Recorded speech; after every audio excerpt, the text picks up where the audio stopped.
So, 10th edition is coming, but now what? It's coming right up. Necrons! Tactical Corner. Nick speaking, and welcome to this video. Well, actually, this is some clips from my recent live stream. So if you want to see my live streams, then make sure you check them out in the description below. But today we are going to be talking about 10th edition because it is coming, and at the moment we are in limbo land. We've got 9th edition. We know the rules are going to be out of date soon. We've seen some of 10th edition rules, but not all of them. It's on the horizon. And we've been here before, or at least some of us have, so it's not new territory. However, some of you probably have never been here before. This is your first edition change, and I'm sure you've got some questions. And I thought maybe today we will talk about what I think you might be asking. So, question 1. Should I buy a new army for this new edition?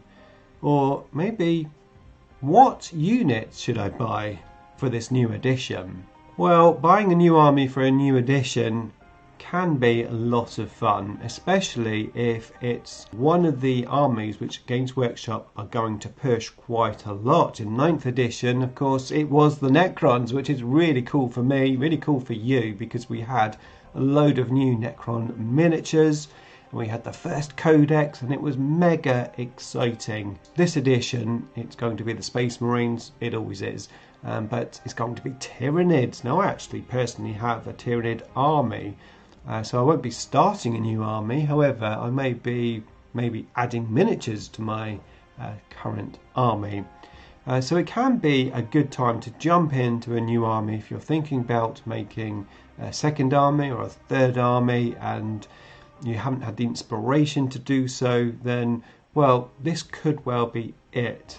But bearing in mind that Games Workshop do tend to sort of, let's say, feature armies that they have new models for quite heavily at the beginning of an edition, and you know, they basically big them up and try to sell as many of those new miniatures as they can, and then when the next codex comes out, you sort of almost get dropped. So yeah, Necrons experienced this in 9th edition. Brand new models, huge range of models, brand new shiny codex, but then as the new codices were released with new miniatures, each new miniature set that came out, the rules got more powerful, and we had the codex creep, where the first books that come out went sort of down in level, and the new books that came out went up. Now, GW did, to be fair, try to address this with data slates and chapter approved updates, and in many cases they did quite well at this.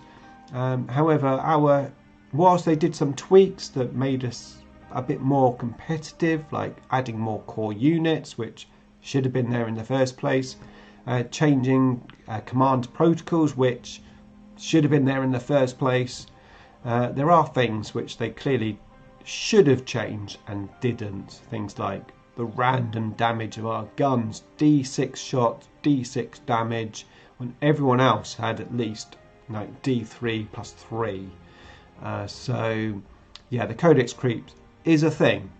So make sure if you do invest in a new army that you really want that army, not just because it's the newest, latest thing, but because you like the look of it, you like the lore behind it, and you want to play this army, and you see yourself playing this army through a few editions, because ideally that's what you need to be in a mindset of that. So whether the rules are good or bad, you'll still enjoy your army, you still enjoy painting it. Now, the second part of this question is, what units should I buy in readiness for 10th edition? And obviously we're going to be talking more from a Necron point of view. Now, it is very hard to say because we don't know the rules yet, so it's almost impossible to say. Personally, I am going to be painting or building and painting some Tesla Immortals. Why? Well, I'm just taking a bit of a punt on it because I'm feeling that Gauss Immortals and Gauss weapons have been the flavour of 9th edition. We do know that AP isn't going to be so powerful or potent in the new edition, and I have a funny feeling that Tesla may be the weapon of choice, especially on Immortals. So I'm just taking a bit of a punt on that, but not just that. I would recommend, rather than going out and buying new miniatures for the edition and taking a punt on it, I would just look at your pile of shame and say, right, which miniatures do I want to get done? They may not be usable in 10th edition. They may be really bad in 10th edition. They may be really good. It doesn't really matter. I would say take this opportunity whilst you can, because once you do know the rules, that might then push you into doing a particular unit. Let's just say Wraiths are awesome in 10th edition. You don't have any Wraiths. You're probably going to want to go out and get some Wraiths and build and paint them. So for now, just paint stuff that you've already got. So that would be my suggestion. Now, in terms of buying more miniatures for 10th edition, well, I would actually do the opposite. So it's not good to buy new miniatures at the beginning of the edition, which are the best miniatures. So let's take, for example, the Wraiths. Let's just say Wraiths are like mega good in 10th. You wouldn't necessarily go out and buy loads of Wraiths. What you would do is go out and buy loads of miniatures which are not very good in the codex. So let's just say flayed ones, for example, are awful in 10th edition, like really bad. That's the time that you go out and buy a load of miniatures, because usually certain type of collectors who just like to have like the best stuff will get rid of all the miniatures which aren't very good, so they can get some money and then buy the new stuff. So usually it's a good opportunity to buy units where everyone sells them off because they're not very good. Because what I can tell you, almost guaranteed in this hobby, is that GW like to rotate what's good and what's not good, because it helps sell stuff. A bit like Immortals. You know, Tesla Immortals were all the rage when they first came out. We had new miniatures, and the reason why they did that is they didn't want everyone using their old Gauss Immortals. They wanted you to go out and buy the new one. So Tesla was all the rage. And then they switched it up. So everyone's got Tesla Immortals now. Let's get some Gauss Immortals being sold. No one's going to want those old miniatures now anyway. They'll want those new miniatures.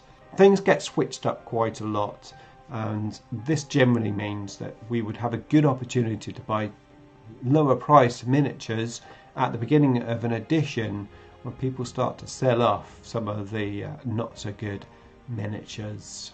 Nick, that's true. Everyone that scrapped their Canoptic Reanimators is going to regret it over the next edition. I can put money on it. I totally agree with you there. Yeah, I bet the Reanimators are going to be good.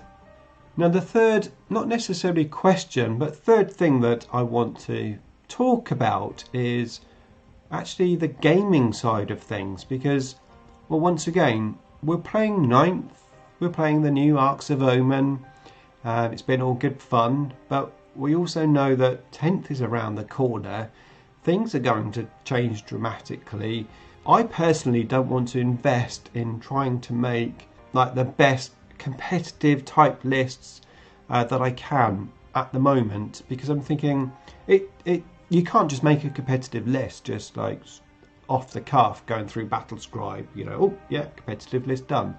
It takes a lot of practice to play a list to make it competitive. Well, I believe it does anyway. You need that battle experience with the list, a good amount of games, gradually tweaking that list and preparing it for all situations, and that does take time, and it's not a good time to do that, but it is a perfect time to play all of those weird and wacky lists that you've always wanted to play in 9th, but you just didn't want to get trounced on the table. This is the perfect time because no one really cares. It's like, hey, I lost, so what? 10th edition is around the corner. the ball is going to change shape in the new edition, and this is a perfect time to just play what you want. You know, if you like Annihilation barges but you just haven't played them in 9th edition, play them. Play 3 of them if you've got the models. Just play what you want and have some fun. Roll some dice. Don't worry about winning and losing. Just enjoy yourself. That's what I'm going to do in this little transition period. I've been playing that 3rd edition Necron list, which I've had an awesome amount of fun with. Fantastic. Really enjoyed those games. Arguably, probably I've had 2 of those games at the moment, and arguably they've been the best games I've had in 9th edition. A lot of fun. I did make a slight mistake on my list because the Locust Lord cannot be my Warlord. It has to be the Lord because of the stupid Royal Court rule. So both battle reports have that mistake, but it didn't really make a difference. It just meant that the Warlord trait was on a different miniature. But yeah, I had a lot of fun. And I've got some new lists coming up. I've got a list that I've adapted my 3rd edition list because I enjoyed playing it so much that I've taken the core of that list, but took units that just aren't in the 3rd edition codex. You know, I've just expanded it slightly, and I'm really looking forward to playing that. However, against Astra Militarum on Monday, I'm going to be playing what I call a shooty list. The theme being that every single unit in the army can shoot. Doesn't matter what gun they've got, but it's a shooting list. I'm going to play Mefret, and I'm just going to stand back and shoot. When I made the list, I didn't realise that Richard was going to be playing Astra Militarum. I thought it might be Orcs, but it doesn't matter because I haven't list tailored. I just never do that anyway. But I've thrown in units in that army that I just want to play. So heading up my force will be an Overlord, and I've taken the Overlord because I want to play my converted Overlord. You know, the guy standing on the Orc that I've got. So I want to play him because I painted it, built it, not played it yet. So that was one criteria. Got to get him on the table. The other one is that I wanted my new heavy destroyers on the table, but they're not going to be holding the Gauss Destructor thing. They're going to be holding the Exterminator gun. I'm going to have 2 units of Gauss Destructors, old models, and then my new unit are going to be holding the new gun. I know then it's not as good, that gun, but it's going to be fun, and it's going to fit the theme of the list of a shooting army. And so that is highly what I would recommend, is play for fun. When 10th comes, we're also going to be playing for fun because it will take a while to unlock the codex and the rules in general, and sort of gradually come up with more competitives, if you will, lists.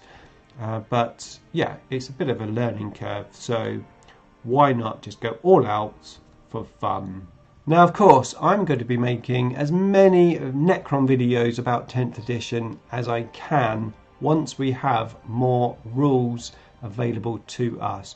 If you want to keep an eye out for those videos, the best way to do that is to subscribe and turn on the bell notification. Until then, check out the videos linked up in the description below because I think you might like them.